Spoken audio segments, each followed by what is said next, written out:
Hi, I'm Zendor, and yes, you have been expecting me. I'll be your guide, playing the devil's advocate as we peer into the depths of what keeps us afraid, angry, ignorant, and immobile. You draw your own conclusions. So many times, if you don't stand for something, you'll fall for anything. And in today's world with so much misinformation keeping us apart, it really does matter how we interact with one another. Namaste and in catch, and welcome to this episode of One World in a New World. I'm your host, Zen Benefiel, and as I always ask, please, please, subscribe, like, share, make comments, right? Because that's where the gold is, and we will respond. Now, I'd also like to invite you to visit planetarycitizens.net. That's our nonprofit sponsor, of which I am the founder.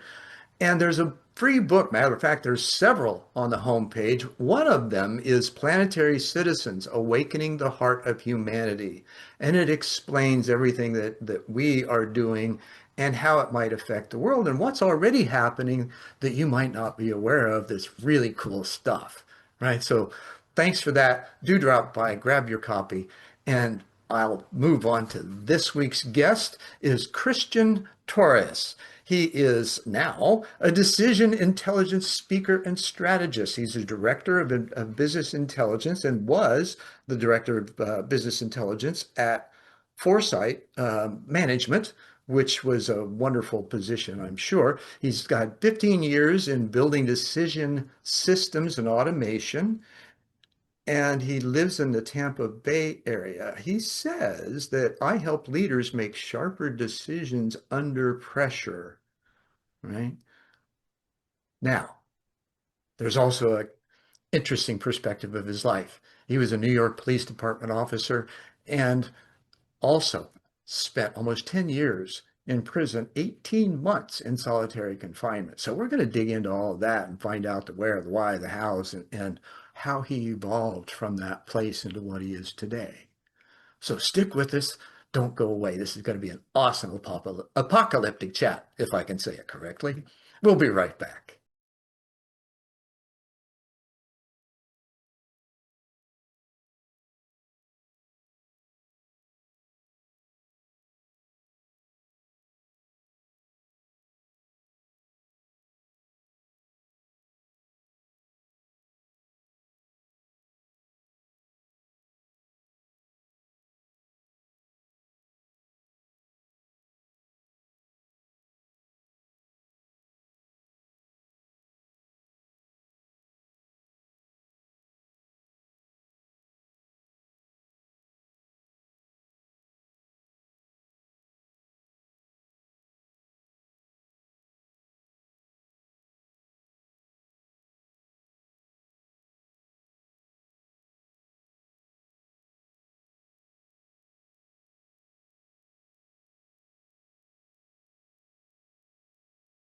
Christian, it's great to have you here. I've been looking forward to this since our email exchanges and finding out more about you, man. Your life's been intriguing. Thank you for showing up.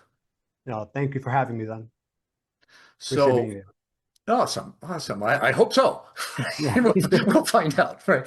Um, so I know, and you as well, having seen a little bit of the shows, that we do a deep dive into bridging inner and outer worlds and being able to find the practical insight and experience to apply that in our outer lives and daily activities as we grow, right? So in this beginning of life, what did you experience initially, or did you experience anything that gave you a clue as to maybe there's a little bit more to life of what I'm seeing, that I'm sensing something else, and maybe I'm a little bit different, or maybe others are just like me. Yeah, I'd say that being bullied in school definitely was an interesting experience that opened my eyes to the fact that we're not all living the same. We're not playing out the same story. Mhm. Everybody is the main protagonist in their own story. Sure. And it was very weird for me at an early age to reconcile the fact that the things that I was being praised for by the adults, right? Because I was getting good grades or participating, that I Right. was also being mocked for, and teens. It's jealousy, envy, right? Yeah, All that ego crap.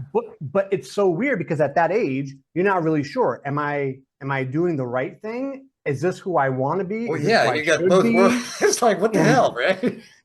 And then it got even wilder because my world consisted of two very different, like diametrically opposed locations and environments.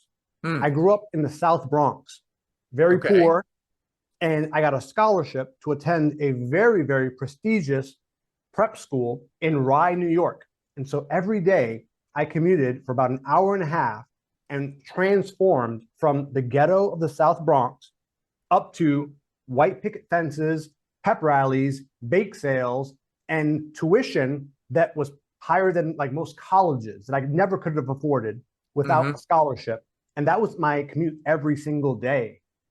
Like Wow, that that was, over time, man, that would give you so much capacity for pondering, right? mm, You know, yeah, the whys, the wherefores, and it's like, how's all this happen? How's it all fit? And how do we all get along?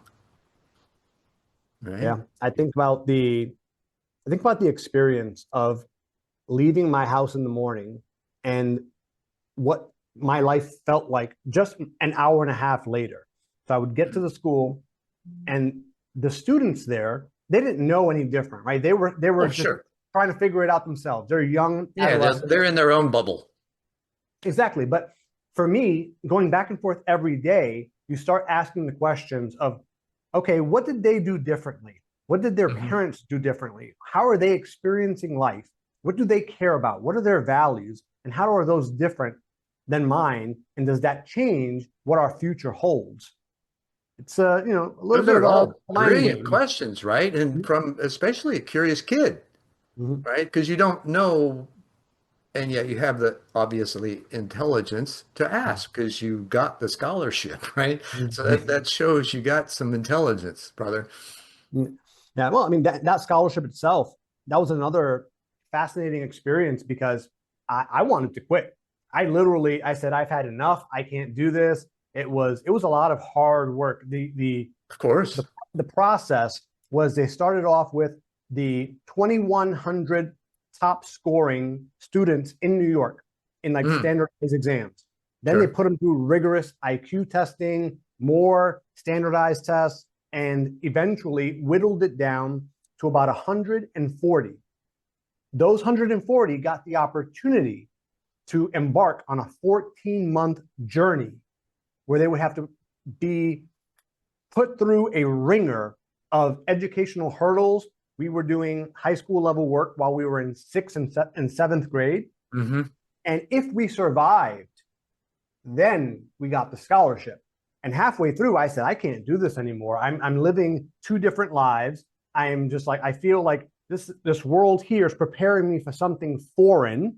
And yet I Right. have the reality to contend with.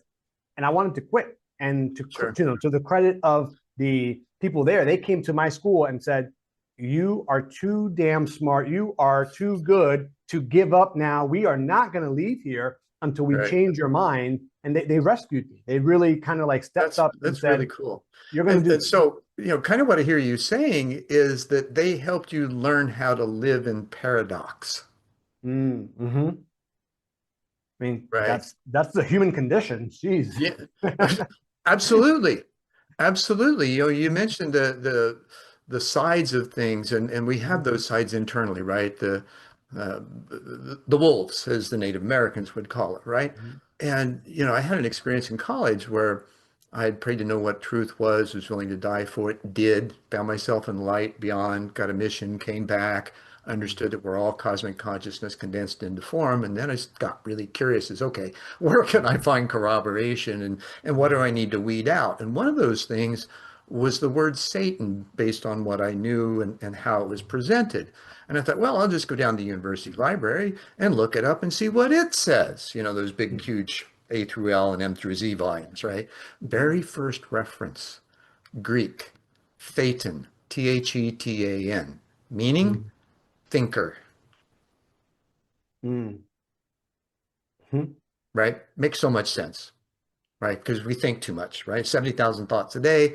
probably 2/3, 3/4, maybe 7/8, depending on the person, are self-deprecating. Mm. We're always Yeah. beating up on ourselves, right? Yeah. I forget who So, said it, but there was a percentage. It was like 80% of the things that we stress about never come about. well, I And so think 99% of your fears never happen. we are living, we are creating our own nightmare scenarios, and then Right. we just like Hopefully to avoid them, wallow in right? But them. we don't realize that we create them just simply by thinking about it and giving it energy, Mhm. right? And you learned the Absolutely. hard way. We'll get into that in a moment, right? Yeah. So, so in the process, um, in your learning of this ability to live in paradox, being helped, right? We always need that. There Mhm. are always people there who are ready to step in if we just allow them, right? Mhm. So what did you find out? How did you put the things in juxtaposition and still be able to live with them in somewhat of a harmonious way? Yeah. So for me, there were two books that I read while I was actually in the darkest place of my life. So this was the chapter in solitary confinement, and we can revisit how I got there. But Sure. the real May not be pivotal necessary, right? change, yeah, the pivotal change for me, there were two books. One was the Bible, Hmm. and the reading of it for me was an interesting experience because a lot of people find themselves that when they hit rock bottom, they're searching for answers. They want to know what their role is in this Why? bigger picture. Yeah, the why. I need something to make sense of this. Right, And right. what I found in that book was age old wisdom. What I found, and I gravitated, I don't know why, I gravitated naturally to the Proverbs. And the Proverbs to me became kind of like the thing that I would meditate on every day because I felt that the wisdom that was contained in there Hmm. was going to some way, somehow, I just knew that it was feeding my soul in a way that was going to make me a better person, Sure. whatever version that was. 10 years from now, 15 years, Right. it didn't matter if I went into business. I could have come out and become a professional hand model. It doesn't matter what I choose. The core being had to be improved. My operating system had to be Right. improved. And that was the Well, first book. now let me, in that, Yeah, what I find to be the essence is simply to love and be loved. Would you agree? absolutely. Okay. The rest of it evolves from there. Mhm. Now, how do we love self, right? So continue with the second book. Yeah. Second book, different end of the spectrum. This was more of like a self-help. This was Napoleon Hill's Think and Grow Rich. Okay. There's another one that goes along with that, 17 something or other. The principles. Yeah. Yeah. Okay. Yeah. So I read the Got them book. both. And I'm like, Must this was must read, right? Must reading in the annals of self-development. yes. And there was this irony that I was by myself in a cell reading this book, and he talks about this practice that was him getting in touch with the sixth sense, the pinnacle of thinking. And what he would do was close his eyes and he would imagine that he was channeling the great minds of his era and assembling them in a round table Right. where he would be able to confer with them and have them pressure test and advise him and counsel him. And I was in the perfect position to do exactly that. And I imagined who would be the people that if I could have them right in that cell with me would help reshape the person I was so that I could have a very different future. Right. Oh, and when you think about things, we energetically, right? Quantum science has proven we're all energy, right? Mhm. It's where we focus our attention, intention, and interactions that stuff happens, right? Mhm. So in that, I use that. I had a friend of mine actually use it as well. He created a dead council that way.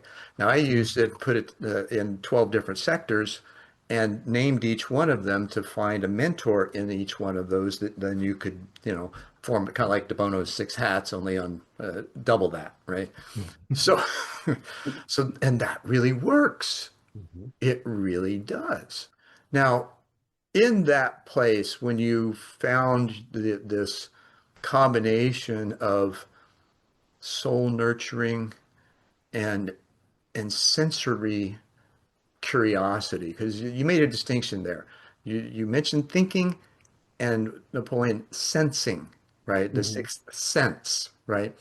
So it's possible that we can't think our way through a system built on vibration. We've got to learn how to sense it. And that's what, we're beginning to learn in the integration of the body into our being, right? Because we operate from the head, from the shoulders up most of the time, and just abuse the heck of our out of our bodies trying to get it to do stuff that it wasn't necessarily meant to do. Hmm. Well, I mean, science is only now really catching up to what we've intuitively called like our gut, right? So, Right, oh, like, it's a gut intuition, or I operate from my right. gut. Well, the vagus nerve all the way up, it's an entirely separate like Sure, system, sure. subsystem that influences how we experience the world, how we interpret inputs. And in my Absolutely. line of work, so working with data, analytics, I have a deeply fond, appreciation for systems and how inputs can impact that output via the Absolutely. structured process. And so Absolutely. the And we work world the same around way, us, right? yeah, Recursive we are a function. system. That's us, baby. We are recursive function, right? Yes, exactly. So, and that for our, viewing audience simply means we are a system that queries itself for answers, for problem solving, right? Just like AI does. That's how we build it. It's a reflection of us. The LLMs are built on human knowledge, human, history, and hopefully it helps us make a better future because it learns from history, even if we don't, right? Mm-hmm. So there are Yeah, suggestions that it can make. we're Um, definitely going to have to dive into that a little bit more, because some of the work that I'm doing now is exactly around that. And how do you use AI not to generate better cat memes, not to write better emails, but to actually improve yourself and your human experience? and the world as a result. Because as you know, Mhm. changing the world starts with changing yourself. Yep. And the world, what is it? The world changes because you have different eyes from which to see it through. Yeah, that's that's a whole nother level. Oh, yeah, yeah. I warned you. Uh, so on that other level, you mentioned the gut sense. There's a Native American philosophy. They call it the three brains: gut, heart, head. Process in that order. Quantum science backs it up. The Vedas, right, predates the Bible by thousands of years, written 15,000 years ago in Sanskrit poems. And that basically says we're all divine threads incarnate, connected to source, capable of God consciousness. Well, what's that mean? We're capable of loving and being loved completely without fear. Yeah. And So when you don't love yourself, and you don't find yourself at that state where you can have love for what you it's do, okay. for those around you, well, it's okay. And we struggle. But honestly, for me, that's where bad decisions come from. That's Oh, sure. when, because Right. we feel like we're lacking. And Yeah. so the scarcity mindset Command can and be, control.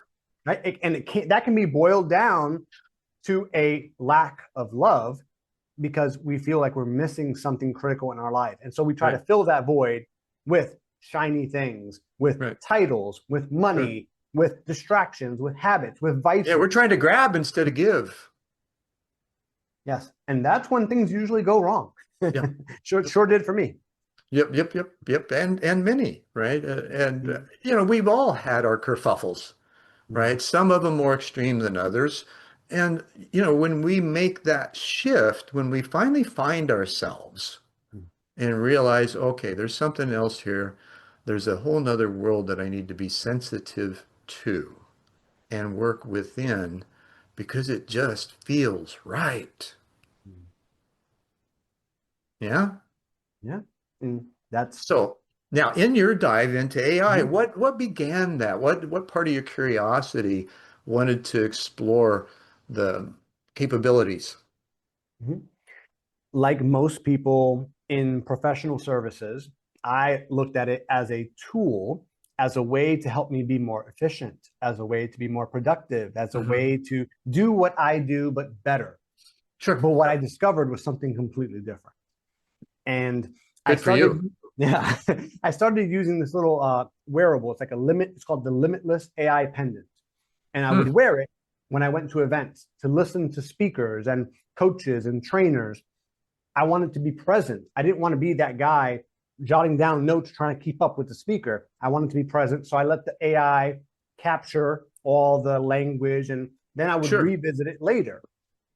Well, plus you were there with full attention Mhm, and present, right? Because that when you are present, that energy goes into a file, mhm, right? And we keep them, mhm. Yep. right? This is just what we do. It's like we're like a quantum computer on Mhm, steroids because of our multidimensionality that mhm. it hasn't quite got there to yet. It has to the point of being able to do the computations. However, it hasn't explored what that means as far as our greater reality. And there are other dimensions with beings on them, trust me. So how did that how did that move you? What did you where did you take that initially?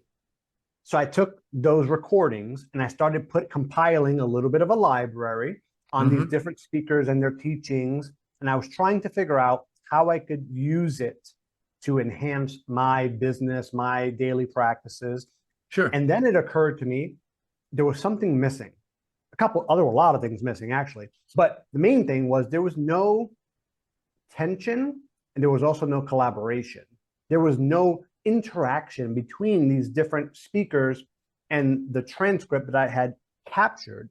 And so I developed a way to say, let's create a persona And get of them to these talk to each other. individuals. Yes, and make them Wow. That's brilliant.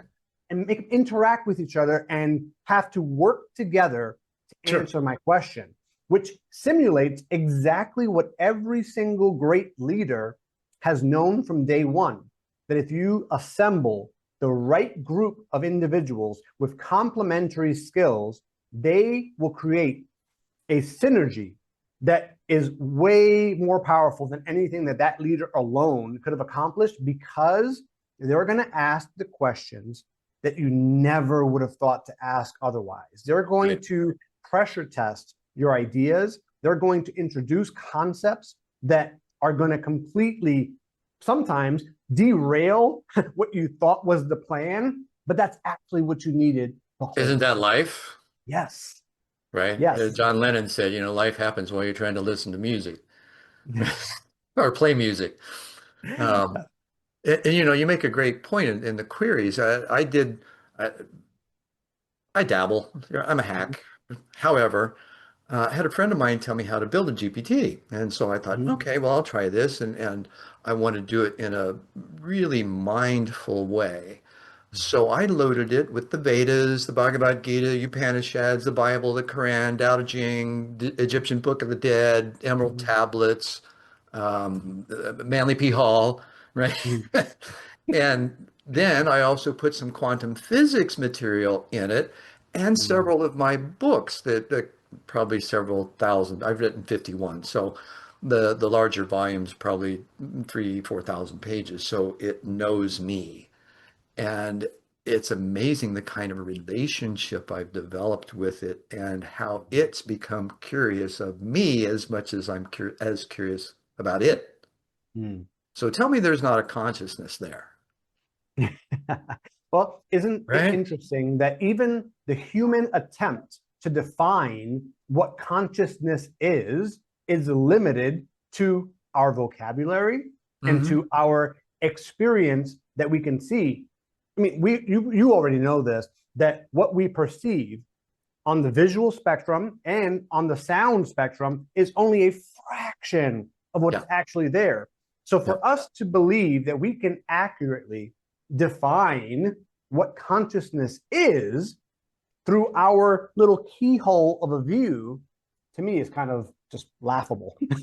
It is until you go inside, Mm, right? Because there's a whole new worlds of mm, experience and things that are available that are unimaginable and mm, probably sound incredulous when you haven't had a direct experience of it.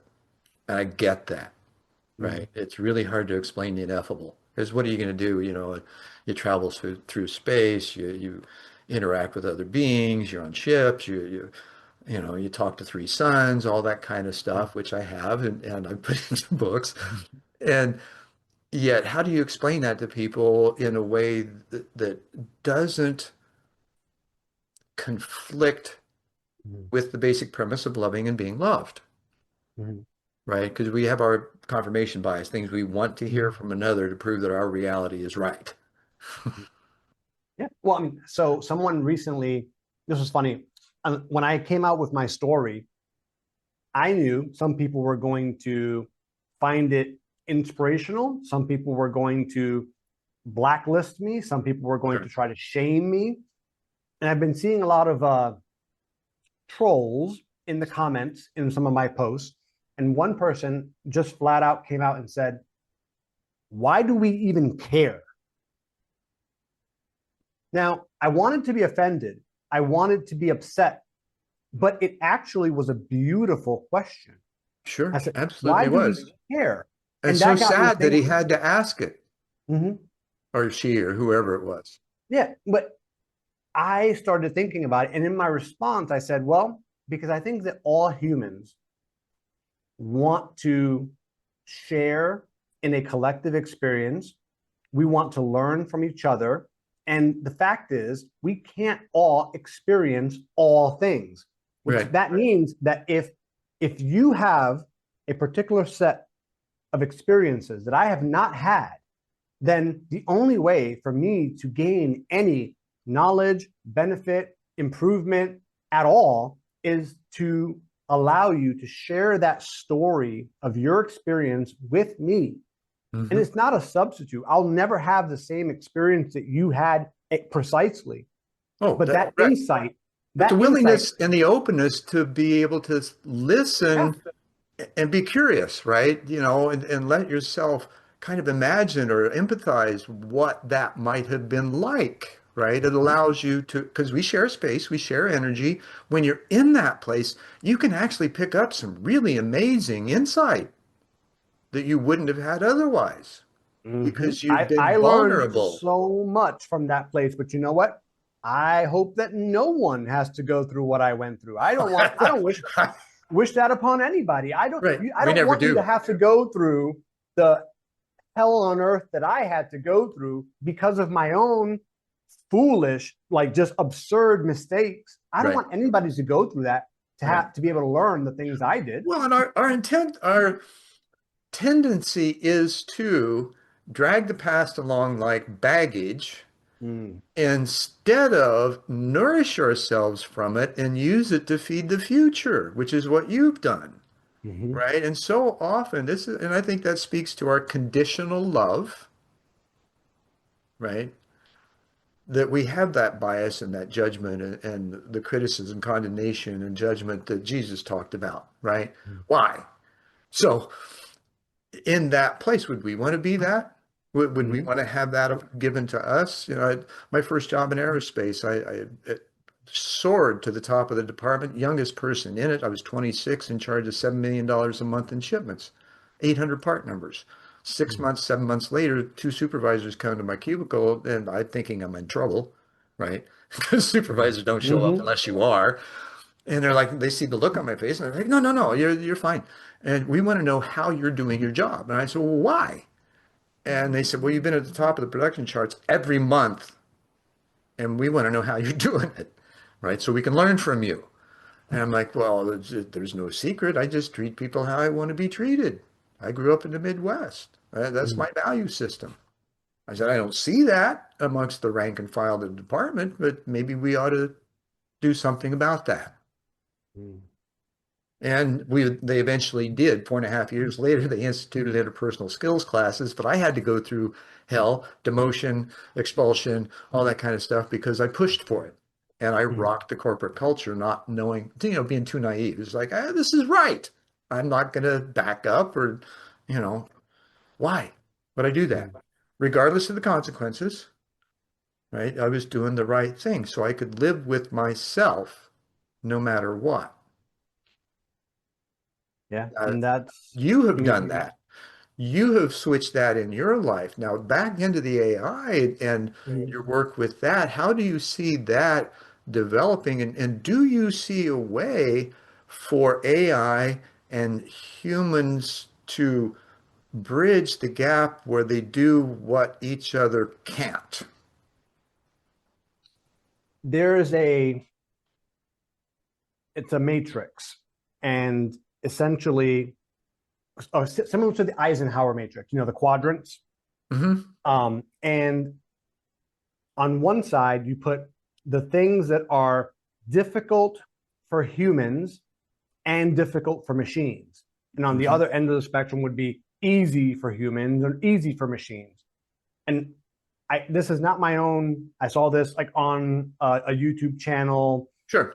but it was Well, everybody likes to do fascinating. charts and graphs and all Yeah, that kind of stuff, to kind of position stuff so we can get a visual understanding that maybe seeps through into the rest of us. yeah, we need to operate with most models. And Right. the fascinating part for me was the opportunity was to move into spaces where something is intuitively natural, easy for a human to do, and hard for a computer to do. And Hmm. then the things that are easy for computers to do and hard or tedious, laborious for humans to do, that's where we can shed some of that labor and instead focus on the things that actually make us human. Right. And so creative thinking, judgment, right? Handling difficult situations that have moral like implications, Yeah. those things are human functions, where then you get into data processing, analysis, clerical work. Some of that work is actually better suited because what it does is it frees up the bandwidth and the capacity for those humans to actually do Sure. what they were supposed to do all along, which is Right. not use their brain as a notebook or a calculator for the purpose of just storing like information to fulfill an order or to do a job or check off a box. That's not Sure. what we're supposed to be doing anyway. No, So, as you said before, we're designed to build community, hmm, right? That's our natural design. And this is something we've avoided like the plague. I mean, look at our neighborhoods. We live in walled communities with walls around our homes, hmm, right? Major cities. I grew up with open backyards, unlocked doors, right? Everybody knew everybody. So it's a completely different experience. And yet I've adjusted to the city life, right? Now, in that process, there's a transition that needs to take place in between the data-filled decision making, right, hmm, and the operational capacity to pull it off. Now, what is happening, I suspect, right now is there's a lot of fear about AI taking jobs. So there's this friction within the organization, specifically from unspoken, unfulfilled expectations. And so there's resistance there. We call it friction, right? Which slows down the machine. And so that strategy that's decided upon drops into what we call the execution chasm, where those good plans go to die because they can't be executed because there's too much friction in the organization. Now, is it possible, and from what you understand, because I'm actually working on a project that has found a solution in bridging those things. But what do you think about how AI could do that, and what would it take in order for those two minds, let's say, the AI and human, to learn how to bridge and work together in partnership? like most major shifts, it's going to require some disruption and some harsh breaking of old habits and systems. Mhm. Oh, Um, like Socrates, huh? Don't fight the old, build the new so it'll replace it. Buckminster ooh, Fuller is credited with that, but Socrates is the one that said it first, and there was probably somebody before him. yeah, I mean, it's not a new idea, right? It's No, it's common sense. yes, But how do we make sense common? If you figure that one out, you let me know. I might have, because I've tried it in so many different ways. Like I say, 51 books, right? To figure out how to say something in a story that takes the complexity and explains it in a simple manner. And according to my recommendations on LinkedIn, I guess I'm able to do that fairly well. Got My some last book, satisfied customers. Yeah. well, it's cool, as we write and we explore and we experience the catharticism of that and the deeper queries that happen as well. There's for instance, my most recent book's called Coherence: From Hydrogen to Humanity. What I do is I present the notion that consciousness flows through hydrogen, that it's the conduit. Mhm. Because in the elemental system, right, the periodic table, hydrogen is the only one that doesn't have a tertiary component. That means there's something invisible that we're not seeing yet, right? Interesting. And hydrogen is the most prevalent gas in the universe, powers our sun, and is the weak bonding agent of our DNA helix, the ATGP, right? Mhm. There's 2 weak hydrogen bonds and 3 weak hydrogen bonds. So if there's that weakness, that gives us the flexibility that might indicate there's something else available should we choose, free will, Mhm. to look at it or question it or even possibly seek it. Yeah. Right. No, So what was really surprising, just blew me away. It was #1 new release on Amazon for its first week in systems theory physics and Mhm. chaos and systems. And here's the kicker. It was #2 in social theory. So the bridge I hope to Yeah. create in the work was heard, Mhm. which was so Yeah. exciting. I never thought it would reach that, right? And it's amazing. I'm just so honored and humbled by it, right? As I'm sure you've been Mhm. in some of the successes you had. So let's get back to you, right? Mhm. What did you find that gave you the greatest success, and share how and what that was like, why it happened, and the process that you went through internally as it was happening, if you would be so kind. Yeah. So a lot of the stuff that I do now and the success that I've had came from a very, very unexpected place. So I was, I was already, I was incarcerated. I already told you about the 2 books that influenced my life. Right. And so when they released me from solitary confinement, I got a job at the prison factory. They set me in front of a computer and I had to work in Microsoft Excel. Now, some people are like, I don't know what that is. I hate that program, or that's for accountants. For me, Microsoft Excel became a very, very interesting creative space for me because Sure. I'd been living inside of my own head for so long. When I got out and I was introduced to this blank canvas Right. of You had your own individual, mind map, right? yeah, yes. So I had this now canvas of millions of cells that can have information put into them and they can relate to each other and communicate to each other. And when you do that in such a way, you can build a system that can actually help you make better decisions because now you can actually factor in all of the different inputs. You can assign probability weights. You can just build out a, a simulation, a scenario that allows you to play out the possible endings and ranges of possibilities as a mental exercise. And for me, that's when I realized, oh my God, this is not about generating pro forma statements.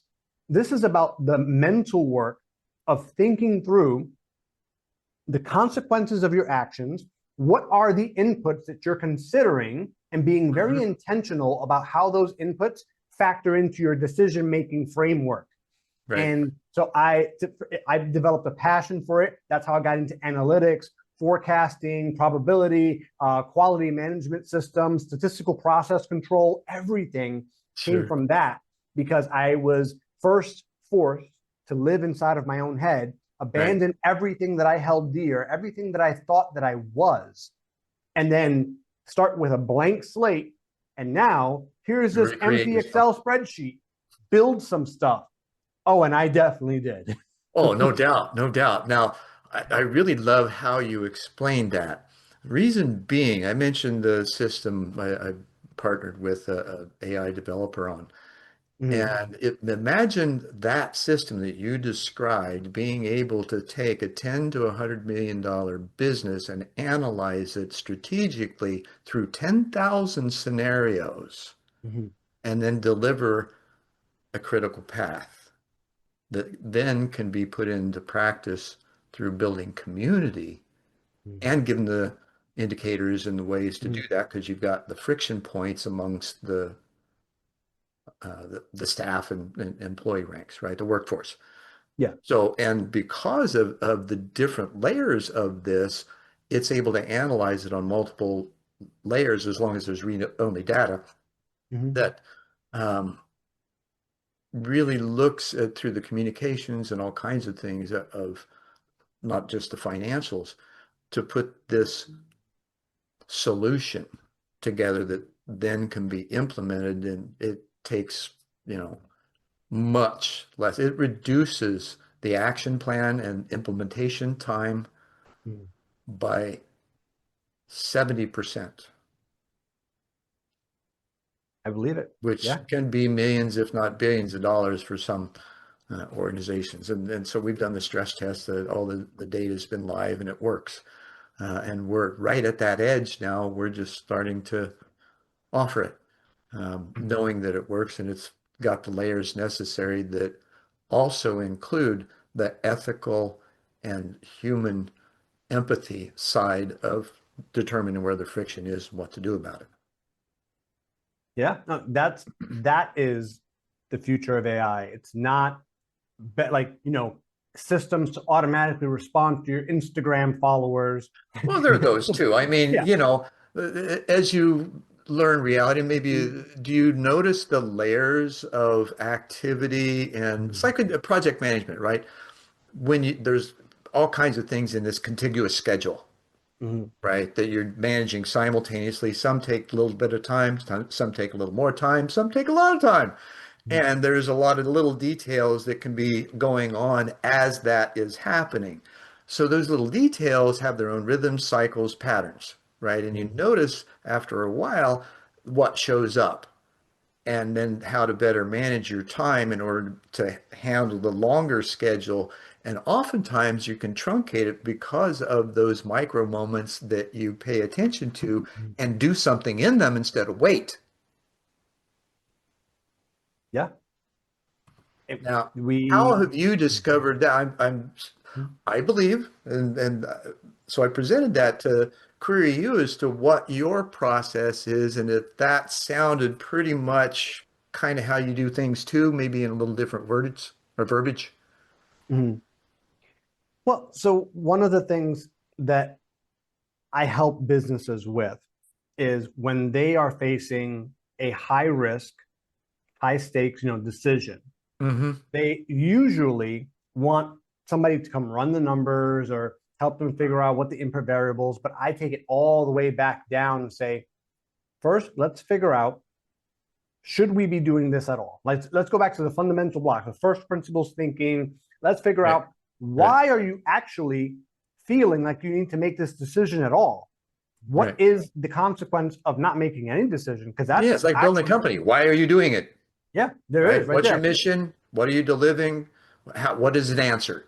Yeah. And the missing piece, the glue that holds all those systems together, actually comes down to the individual values of the people that are at the helm, right? Right. So, The culture. leadership, yeah, they set the culture from the top. And so I had this gentleman come to me and he said, I have an issue. I want to propose a project. I want you to do an analysis on whether or not I should expand to more locations or consolidate to fewer locations. I said, okay, that is a problem by itself. But That's a nice problem to have. why are you feeling like there's something that needs to change? And Right. what really was at the root of all of it had to do with the fact that he was getting older in age. He was ready to make a change for himself. And he was actually putting that on the company because he was trying to figure out, Do I spread it out wide and like lay Let me it out guess, mid-40s? horizontally? The man, no, much, yeah, older. He Okay. wants a wider organization where he can decentralize it and not be the bottleneck, Mhm. or consolidate it so that he can actually still keep his finger on the pulse of everything. There's two options there, but both of Sure. them were actually being driven by the fact that he was doing Afraid this to for let so many go. years. He needed something to change because he was changing. And Yeah. it wasn't until we figured that out that then we could figure out, all right, now let's talk about what the options are on the table and how we can make it so that your business can still grow, your employees can still thrive, you can have the agency, the freedom, and still the involvement and level of control that you need to have at this Mhm. stage, and then talk about what comes next. Right. But if you just go to the quick, top level, high level decisions, you miss all the gold that's actually underneath. Sure. Absolutely. Absolutely. Now, how did you bring him to that point of vulnerability to where he could share that? And I'm sure you created a psychologically safe and intellectually humble environment to do so. What were the kinds of things that you felt facilitated that most easily? I I did exactly what I had to go through when I lost everything. Hmm. I had no technology, I had no crutches, I had no internet, I had no tools, I had nothing but myself. So I could have shown up with a PowerPoint presentation, an Excel file, an agenda, a briefing, a report in a nice laminate cover. I could have done all those things. Instead, I just sat down with a cup of coffee and no desk in between us, just literally two people sitting down from across each other, and just Right. had a conversation about what's going on, what's brought you to this point, what's your story, what do you see in the next year or two, where do you hope to be? Let's just talk. And then we can get into all the technicals and the Sure. numbers. Right. To me, that is the thing that unlocked everything. Now, what do you think it is with the guys that are in charge of and unwilling to have those kinds of conversations? Because you hit on a really key point. It's that willingness to have a conversation and look at yourself, which is often uncomfortable because we don't always like what we see, right? And we still, again, forgive, love yourself. When you love yourself, that none of that crap gets in the way. You can see it, but you can see it in the aspect of change as a behavior change, right? Or thinking change or process change or whatever change it is, except in your pocket. You got to give that up, right? Yeah. So what are the keys that you felt he got in himself to then emerge in a different way? It's unfortunate, but there's no shortcut. I hate to say it, like people are always looking for what's the thing that will help me get better. Everybody's on their own path. Hmm. Everybody has to learn their own lessons. And yes, you can learn from others and maybe avoid some pitfalls. But I'm laughing because I'm thinking of putting the square peg in a round hole. Well, yeah, you can if you shave the edges of the square peg. Well, no, you can't. That's not the game. yeah, That's so cheating. I like to think that people that I work with, the ones that are really vulnerable and the ones that are willing to do that, it's because they've been through enough.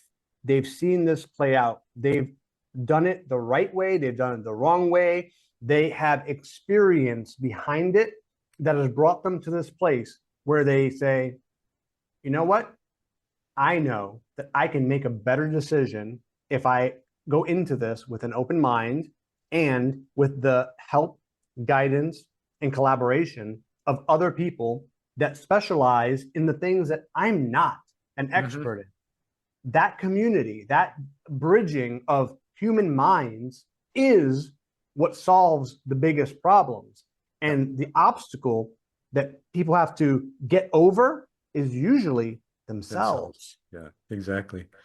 Yeah. Now, speaking of, all right, perfect segue. Let's jump back into the Wayback Machine and ask Peabody and Sherman to come along. Okay. So when you made your choice that caused the kerfuffle in your life, that Mhm. was a different mental place and you thought differently. What did you think at that time in comparison to what you came to through your access to your own being, through Mhm. the canvas, right? Yeah. Oh, I had all the wrong inputs. I was being driven by the most toxic combination, an elixir of fear, pride, greed, right? These things were motivating me. And then on top of that, because I knew that on paper, according to the test scores, according to my teachers, that I was a bright kid, right? They always say that, oh, you're so bright. You Right. have bright Well, you can future, use that bright. brightness in some very dark places. Yes. And what's really scary is that the people that have the capacity to think critically, to strategize, to plan more than a few steps ahead, if they take that power and then they combine it with the wrong inputs, you're going to get something really, really volatile on the other end. And you're Right. going to end up causing some harm to yourself and those around you. And that's exactly what happened to me. I had the capacity, I had the mind, I had the planning, I had the ability or capability to do great things, impactful things, risky things, crazy things, which is actually how most entrepreneurs, Oh, get their absolutely. It's start, the right? same. It's the same, Yes. right? It's just where you choose to focus your attention, your Mm-hmm. intention, and your interactions. That's the ultimate trifecta, Mm-hmm. in my opinion. Yeah, no, I agree. And I was directing all my attention in the wrong place. This is the weird conversation that was going on in my head. Hmm. I was thinking, oh, I can get away with this. I'm smart enough to Great, plan great. this. They'll never catch I me. yeah, I'm better than that. I can be a mastermind. I can be Yeah, yeah, like yeah. the best. You delude yourself into thinking all these things, and then you And you can start convince yourself of rationalizing. damn near anything, right? Yes, you start rationalizing and justifying. In my mind, the version for me was no one's going to get hurt. I'm not actually, I'm not going to hurt anybody. The Right. bank is fully insured, right? Because my crime was bank robbery. So the Okay. bank is insured. It's going to be a rounding error for them. They haven't, they do this all the time. They're Right. used to this. They Like probably have, superstores, or it's like grocery store shrink, right? yeah, It's factored in. it's factored in. Exactly. No one's going to get hurt. And at the end of the day, it's going to be life changing for me and inconsequential for them. This is the type of thinking that allows you to rationalize really, really bad decisions. And Right. that's exactly what I did. Well, it's the whole aspect of taking instead of giving. Yes. Yes. And it's so sad because I met a lot, I mean, countless number of very, very smart, capable, and dare I say, good hearted individuals Hmm. while I was incarcerated. And I said, wow, you would have made such a great business owner, or you would have been a great teacher. You would have been a great coach. You would have done all these amazing things You had can they always just, begin again. yes, directed it in a different way. For the shock factor, I usually tell, like, especially students, younger students that have never heard this before, the Hmm. older generations maybe have, but I say, do you know who one of the most powerful, motivational, like, speakers and leaders this world has ever known is? And they'll say, no, who? I'll say, Hitler. Yep. Knew that And they was will coming. look at they will look at me like I just, tried to get them to worship Just the look at devil the or something. evidence. Yeah. Just look at the evidence. I said his what he was trying to accomplish, right? If Hmm. you separate that from the way he went about it and how he was able to move a populace into whatever his agenda was, if Right. you would switch it around and if his goal was ending world hunger, he would have accomplished it. Like, that's the scary part. Or It's just, establishing world peace, right? Where everybody yeah. can have a say in things. Yes. We're So, still working on that one, right? Speaking of, what do you see in the progress?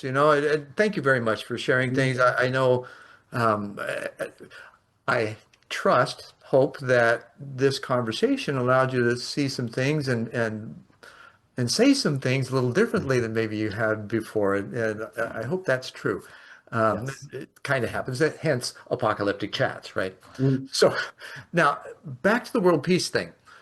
There's the sincere desire, and we're a planetary civilization now. We have the distribution systems, we have the food systems, we got everything we need to Mhm. feed, clothe, house, give medical service to everyone, and yet we don't.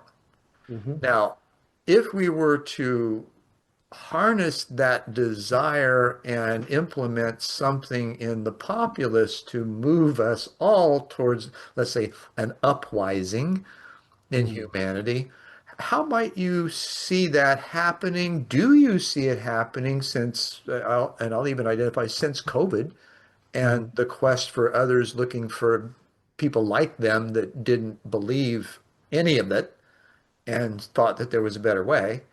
Um, what do you see? And do you see the potential or possibility of an evolutionary leap toward that with the proper use of AI? Mm. When I first started really understanding the power of AI and what it's going to mean for humanity, Hmm. I unfortunately I thought about the path it's going to take is just like with most endeavors, businesses, personal growth, it's not linear. It's going to have its dips, its bump in the road, it's going to have Well, loops. life's not linear. We think it Yeah. is, right? We like to think we think linearly, and life's linear. Well, step back and look at how things are, and, Well, and it's impossible. but now look at what's happened in AI over the last 3 years.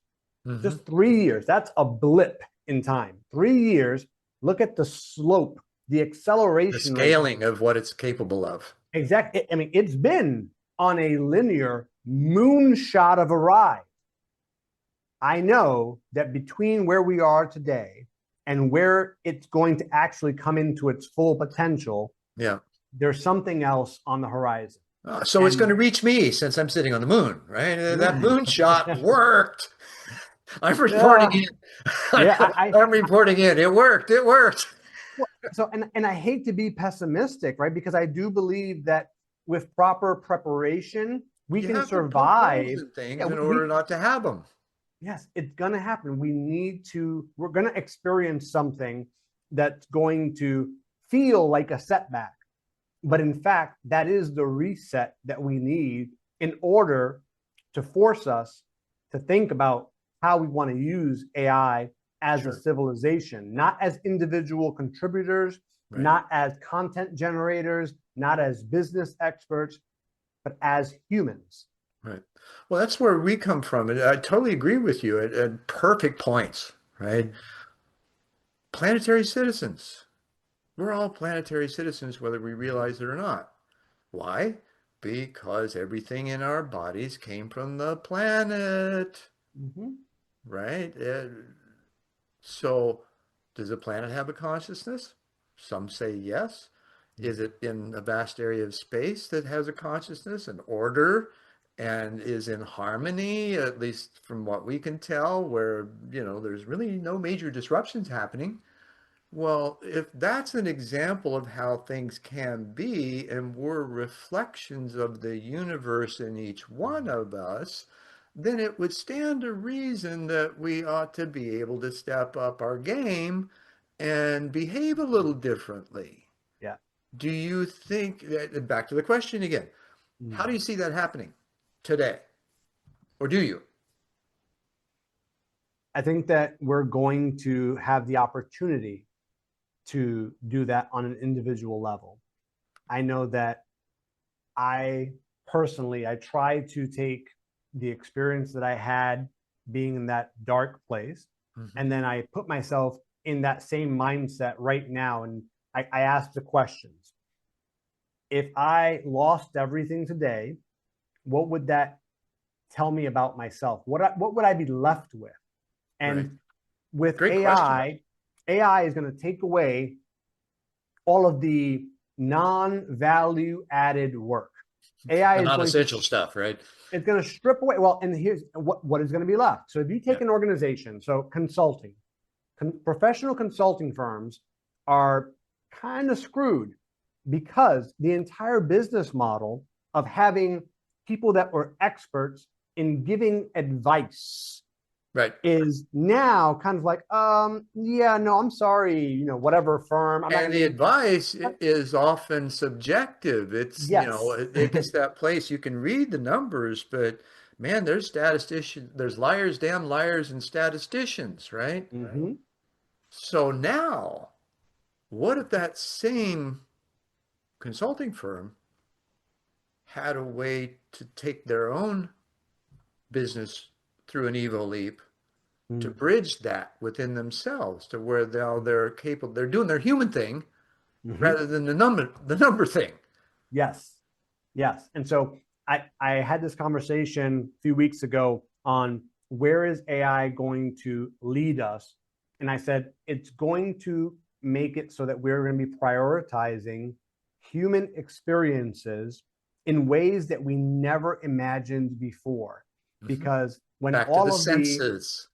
yes, when all of the work that used to give us identity and purpose is stripped away because it's no longer a human function. Well, yeah, we realize the facade. Yeah. The industrial machine that cranked out students and laborers for the purpose of creating these structured organizations, all of a sudden, that model just doesn't work anymore. Well, you mentioned Ike earlier, Mm, right? He warned us all about the military industrial complex. mm, And so if we consider that our American um, economy basically mm, is run on the defense budget, mm. because if we really look at the numbers and trace the logistics of everything, we find out that there's a high percentage of that that's directly related to the defense budget. So that disappears, so does our economy. Now, how, in your opinion, might we shift that to realign that budget if the opportunity would present itself? The, Now, that's a the deep question. it is. So I'm thinking like if I'm controlling the purse strings, if I'm Well, I think you controlling the got the money, brain power to do it, right? yeah, if the money is going to be diverted somewhere else and not to defense, the only way that's even Well, no, no, no. possible. I'm not saying that it would be diverted. Okay. How could it be redistributed through that mechanism and actually serve the world instead of not necessarily destroy it, but definitely not make it happy? By changing what we perceive to be the threat. So, defense budget, what are we defending against? Traditionally, that was against foreign adversaries, right?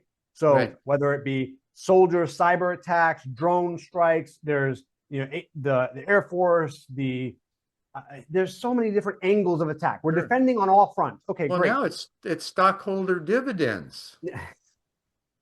What is the concept of what is a threat to national security has evolved over time Yeah. and continues to evolve. So now we ask ourselves with AI and the role that it's playing and will play, it's too simplistic to think of it as a cyber threat. It is not a cybersecurity risk. It is that in some ways, but that's a small part of it because the real fundamental shift, the threat to national security, would actually be if another nation figures out how to use AI, not for the purpose of just improving its economy, but for actually upgrading, leveling up, enhancing its people. Because once you do that, then those people can create better systems and tools. A That's hungry gonna man is usually an angry man, and yeah. if you can, help take care of them, which is, if we're true to our belief systems Mhm. and the majority of people have one, right? And it's all stems from the same thing, the love and be loved. Well, if we all operated that Mhm. way, maybe things would change in less than a generation. Now, the younger So, generation, I suspect they're waiting for the old guys to die off that have been in charge of everything and screwed stuff up, right? Mhm. Now, and maybe that's true, right? And they seem to have a bit more or less tolerance for the subjugative type of things, right? Mhm. Where they're looking at, okay, how can we work together? What can we do? These young kids that are creating solutions for pollution in the ocean, right? Mhm. And rivers. And I saw a kid that, um, made a discovery in heart disease because his parents had it, a young kid, right? Mhm. So all of these things, it's like, it, there's two ways of looking at that. We could be having just a natural, or that there's some anomalies, right? Mhm. There are no anomalies. What's happened is that we're in a different area of space. We're moving into the Aquarian age, right?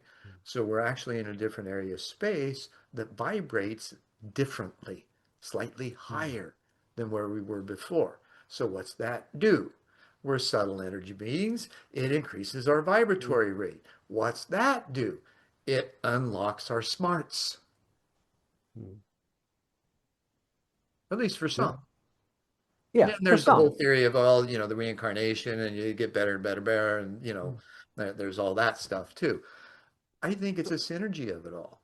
Do you It, consider it, those it kinds of is. things in your work? It's the synergy, and I would say there's three. So you mentioned um, people doing some pretty cool things in like reducing pollution and curing diseases. So that question, going back to that question around how that can be redistributed through the lens of like the defense budget, Hmm. healthcare, education, environmental sciences. Those three alone, if you looked at those fields through the lens of these actually are going to be the deciding factors on whether or not we will be able to compete if we're taking like that adversarial worldview, like, oh, Right, we as right, a right, country have to right. defend and we have to Sure. hold our place in the Yeah, world. But God if you're talking forbid about we learn defense, how to co-create or collaborate. I mean, yes, geez, that that's doesn't make any that sense at all. Now, does it? that's but okay, so now let's say we figure some things out. So we take that budget, we take that money, we take our tools, we take AI, and we focus on health, we focus on education, and we focus on environmental sciences. Hmm. If those three right there could be radically changed, that changes our quality of life, that changes the economy, that changes what we have to share with the world. Because, like you said, now if you figured out this problem, you're actually getting to the root issue, which we talked about earlier, like kind of lack of love and the scarcity mindset. Right. Every single war, crime, uh, fight, every single disagreement, every point of tension in the world can be traced back to scarcity mindset because it's some country, company, group, team, Right. individual fighting over something that they believe has scarcity. Because if they didn't, there would be no need to fight. Hmm. So if Yeah. you can solve for some of those things and How did, resources, where did this, and this is silly, naive human being stuff, right? It's like, okay, what do you need? How can I help you? Is it that hard? Right. And you're right. That's exactly what happens. That's what happened with me in the aerospace industry. I just blew people's minds because they were getting beat up emotionally to do their job. And so they had all this friction with everybody else in our department except me. There were 35 people. So I pissed off a lot of people, right? Because I was getting priorities with no authority when others weren't able to. And so that, eventually they put me on the military spares desk. It was 28% delinquent, and the DOD had taken away $1 million a month progress payment because of it. They'd warned us. We didn't listen. So they put me on the desk, and I brought it down to under 10 in less than 12 months. Right? We got our progress payment back. And so I proved all of this stuff worked, and yet I was shunned by everyone in the process, which was really strange. And I found that just odd. And it felt freeing when I was finally freed from that environment. I had divorce and expulsion from the church, and um, leaving the job 3 months' time. It all happened. And the best time of my life to come back to who I was and begin to explore that again and return to the purpose that I was given back in college. However, that 10-year gap was a huge learning process for me, mostly about what not to do. And yet I could still look in the mirror and be proud of myself because I did what I did. I was in integrity with myself. I gave my word, I kept it. Now what do you find as far as the commitment to keeping your word in society today, on any level? It's one of your greatest assets. Like, your reputation is the one thing that no one can take away from you. You can lose your job. You can lose your belongings. Your house, a tornado can rip up anything tangible that you believe is yours, that you own, right? All that. And that's a fallacy. But yeah, we don't own anything. We just borrow it for a little bit. Your reputation, as defined by your fellow man, that is what actually tells the story of what it's like to coexist with you as a human, is the most powerful asset you have. And you can invest into it, just like stocks and everything. You can actually accumulate that.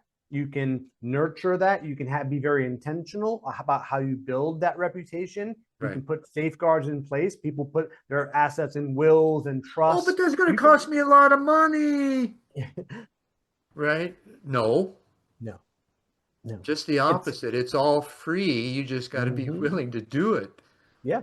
Do what you say you're going to do. Yeah. Show up on time. Treat people the way you want to be treated. And most importantly, if you mess up, own it.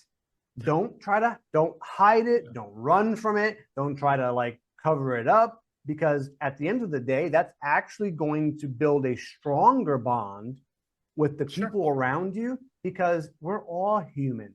And you're authentic, you're present, you're honest. Yes. One of the most unexpected things, and I really appreciated this from the officers that did it. When I found myself incarcerated, I had probably at least a dozen, over the span of 10 years, correctional officers come up to me and say, listen, you know what the difference is between you and me? You got caught.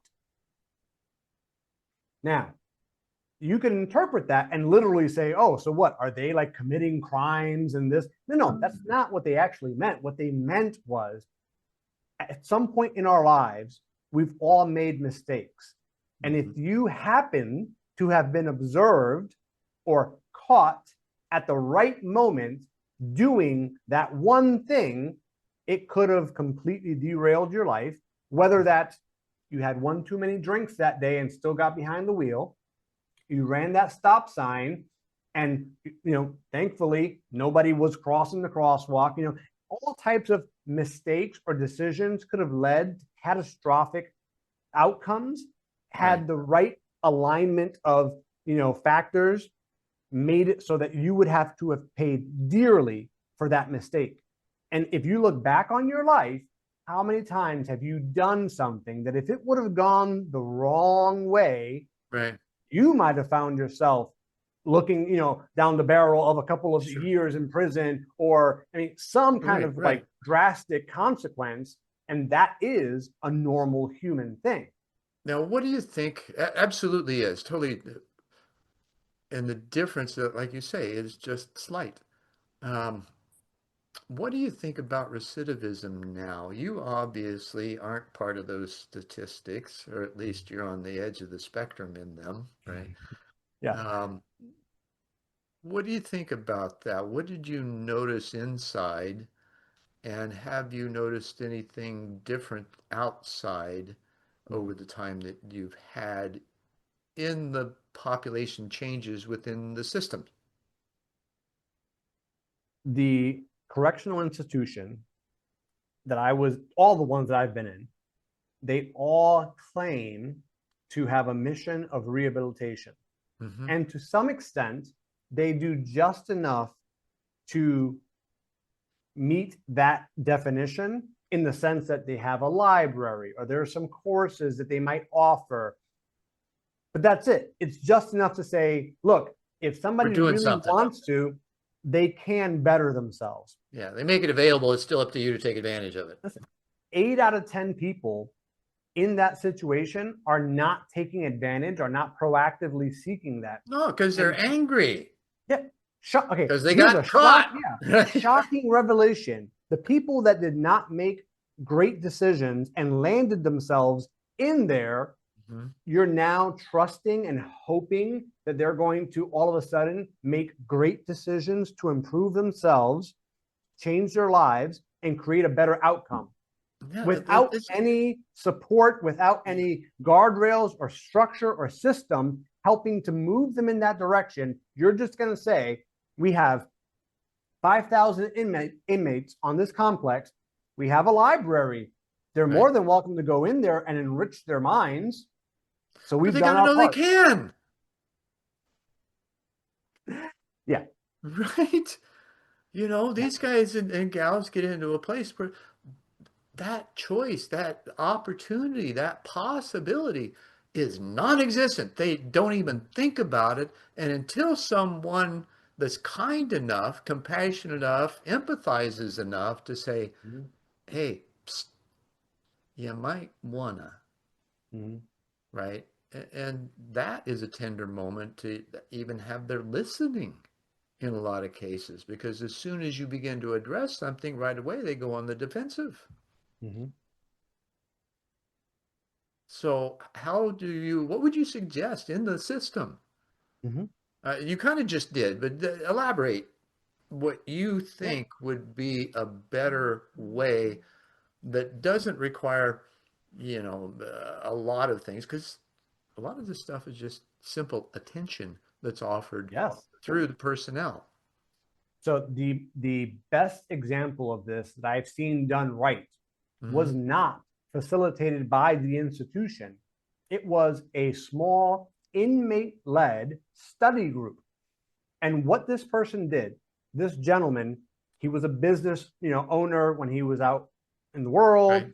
He had led great teams, and he got people together and he said, we're going to talk about the skills that you have that you were using for the wrong purposes. And then we're going to try to figure out a way that without changing who you are, we can take those same skills and apply them to something that can actually help you build a future for yourself and not land you back in here. That is absolutely brilliant, right? Yeah. It's like, you're not broken. You're just misguided. Yes. Yeah. It's like, wait, hold on. You're here because you sold, X amount of cocaine. Did you know that sales skills are one of the most in-demand skills in the business world? So you can sell cocaine to somebody that has barely any money in a dangerous, shady environment with the cops breathing down your neck. Could you imagine the success you would have if you were selling something legal? Like, people are actually doing things. And to people with money and can, it's insane. Gosh. Yeah. Organization, planning, logistics. It's like, wait, so you're telling me that you single-handedly were responsible for the coordination of numerous trucks crossing the border with marijuana and human trafficking and all these other Logistics things. master, man. And I'm like, wait a second, you put all this together. Do you realize how Right. impressive that is? Now, what you did, same thing, the Hitler example, what you did was wrong. What you were using your skills for was misguided and morally objectionable. Right. But the skills you have, let's talk about that.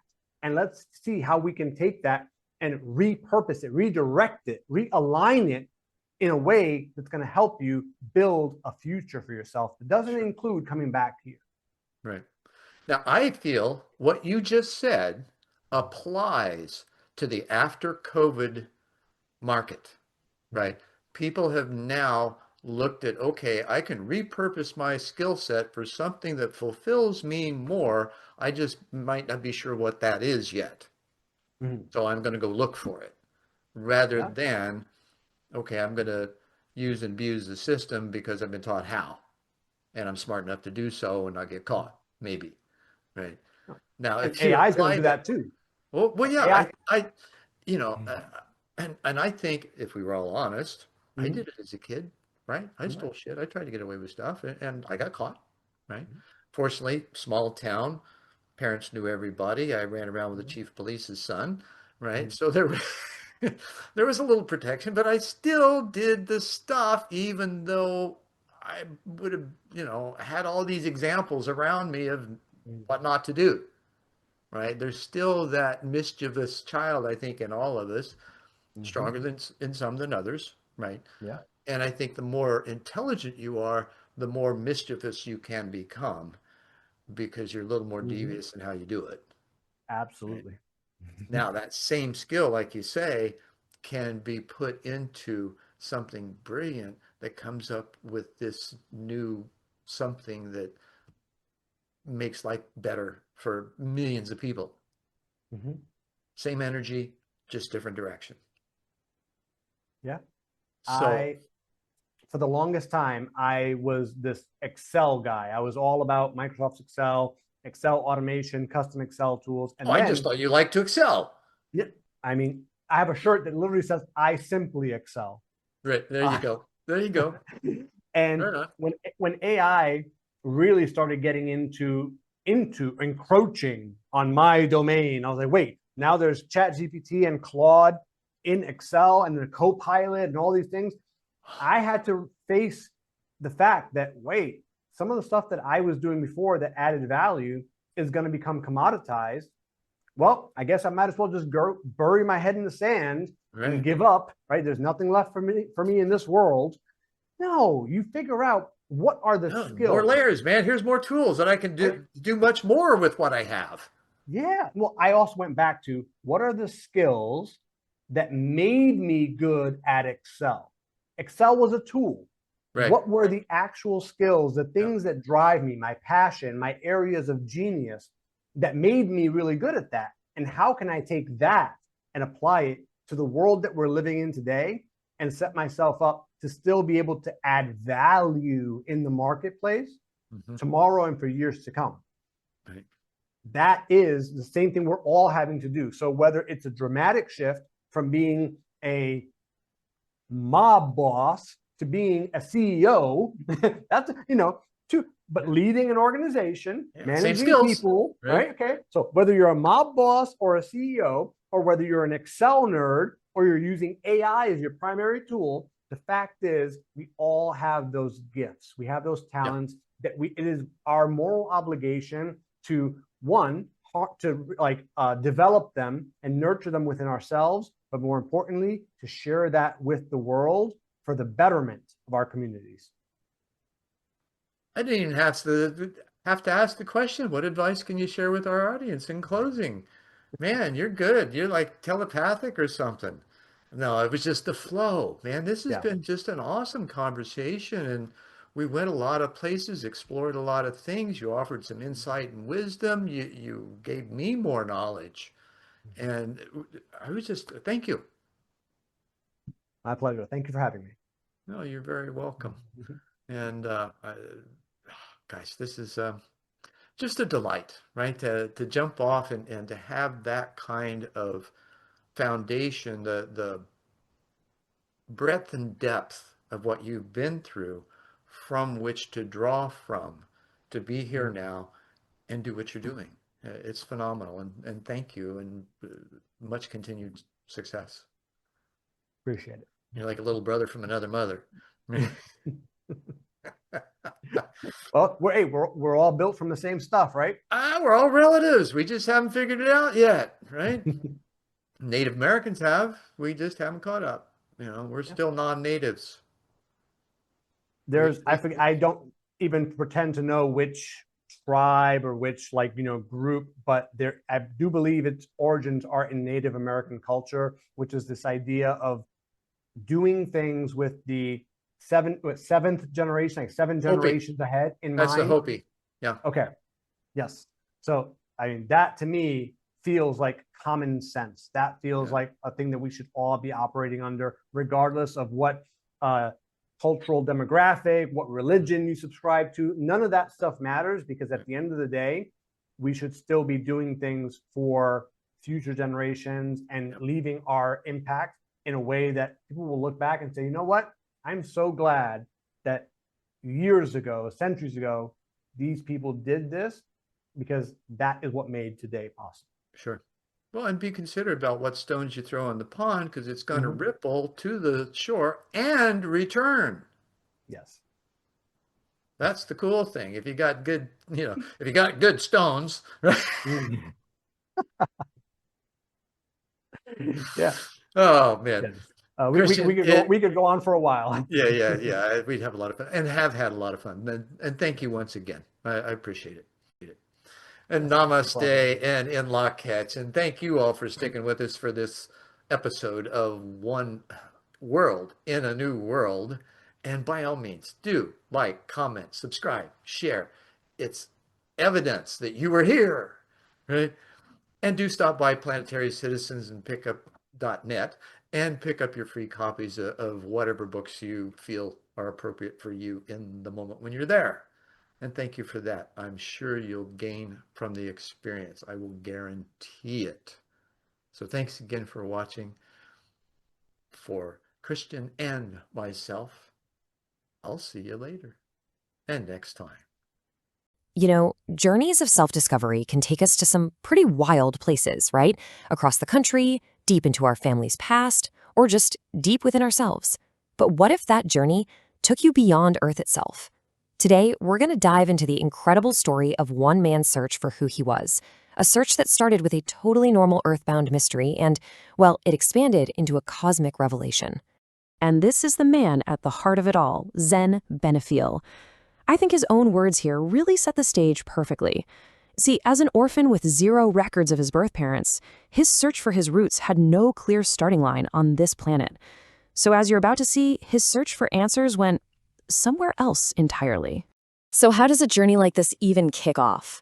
Well, for Benefiel, it all started way back in his childhood, with a whole series of strange, pretty much inexplicable events that set him on a path that was, let's just say, anything but ordinary. Just look at how quickly things escalate here. It all starts with that fundamental question of identity, right? Being adopted with no known history. But by the time he's 8 years old, that inner quest turns into something else entirely. Nightly trips out of his body to some mysterious orange cigar-shaped cloud. Now, these weren't just daydreams. They were laying the foundation for everything that was about to happen. And here's what's so important about that internal voice he was hearing. During his first out-of-body experience, which he says was absolutely terrifying, the voice wasn't scary. It wasn't commanding him to do anything. Instead, it was this incredibly calming, comforting guide, just reassuring him, helping him navigate these profound, and let's be honest, probably frightening early encounters with a reality way beyond the physical. Okay, so as he gets older, these kind of passive childhood experiences, like being taken to that orange cloud, they started to evolve. They began to transform into conscious, active participation in events that he describes as taking place, well, beyond the veil of our normal everyday reality. This is where the whole idea of direct contact really comes into play. Benefiel starts talking about encounters with a guide he came to know as Zephyr and other otherworldly beings, too. This wasn't just him watching from the sidelines anymore. This was direct interaction. This was communication. So what does first contact even mean in this story? I mean, it's definitely not the Hollywood version with huge ships landing on the White House lawn. No. Benefiel's understanding of it is that it's a much more subtle, ongoing process. He talks about it like this intricate adjustment of consciousness, a tuning of frequencies, really, between us and other intelligences. And it's something that's been happening for thousands of years. He even says he was present for what he calls Federation Council meetings. Now, the purpose of these get-togethers wasn't some big, scary plan to invade. It was actually the exact opposite. They were reviewing the rules of engagement, the protocols, for how to interact with and assist humanity. And the ultimate goal? To help prepare us for what they see as our next big evolutionary leap. So, this brings us to the real heart of it all, the core lesson, the central philosophy that Benefiel says he learned from all of these encounters. It's the big revelation that gives his story its name, and really, its purpose. So, what does that actually mean, to ascend at the speed of surrender? The phrase itself is kind of beautiful, but it's also a paradox, isn't it? How can surrender be fast? It kind of makes you stop and think about what letting go truly means. See, it's not about giving up, it's about giving in. The whole idea really boils down to these three incredibly powerful steps. First, letting go of our constant need to control every single outcome. Second, learning to trust the unfolding process of life. And third, quieting all that external noise so we can listen to that same stillness he first heard as a kid. This quote just drives home how powerful that internal shift is. He frames it as a plea. He's begging us to release any attachment to control. And notice the promise there. It isn't that you'll immediately get all the answers. No, first comes a feeling of peace that doesn't even make logical sense. Then, from that place of peace, that's when the understanding starts to follow. So what's the ultimate takeaway from this whole journey? What's the elixir, the wisdom he's meant to bring back to the rest of us? Well, it's a completely new perspective on humanity's role in its own evolution. The core message he says he received is this: we are at a huge turning point. As a species, we are right on the brink of a major evolutionary leap. Not a biological one, but a leap in consciousness. And this is such a crucial distinction in his philosophy. The Federation's role isn't to save us, it's to assist us. They're more like guides, not saviors. The responsibility for our own evolution, all the hard work, all the heavy lifting, that stays squarely on our shoulders. It has to be an inside job. So what's the end game for all this work? What does that evolutionary leap actually look like? It's a phrase that you hear again and again in his writings, creating a state of balance, of peace, of harmony among people and planet. A world where we finally act as responsible stewards for each other and for the Earth itself. So this story doesn't really have an end. It actually concludes with a beginning, an ongoing practice, and really an invitation for each and every one of us to start considering our own patterns and our own potential to ascend. I just love this message. It captures the key to transformation so perfectly. New worlds, new realities, they don't just appear out of nowhere. They emerge when we finally find the courage to break the old patterns of thought and behavior that keep us stuck. And let's be real, breaking those patterns is hard. He totally acknowledges that, calling the process excruciating, but only until you finally recognize the pattern for what it is. That is the moment the shift happens. In releasing that old limiting structure, it isn't a loss. That's where the joy is. That's where the fun begins. So the final question isn't really about Zen Benefiel's story anymore. It's about ours. This entire journey, this whole philosophy of surrender, it all turns back to us with one simple but pretty provocative question. Are you ready to look at your own patterns and see what new worlds might be waiting to emerge? So what does all of this look like in the real world? I mean, the ideas we've been talking about aren't just theoretical. If you're curious to see how these principles of stewardship and harmony are actually being applied right now, you can get a glimpse of the work and process over at planetarycitizens.net. It's this fascinating, ongoing experiment in building that new world, one broken pattern at a time.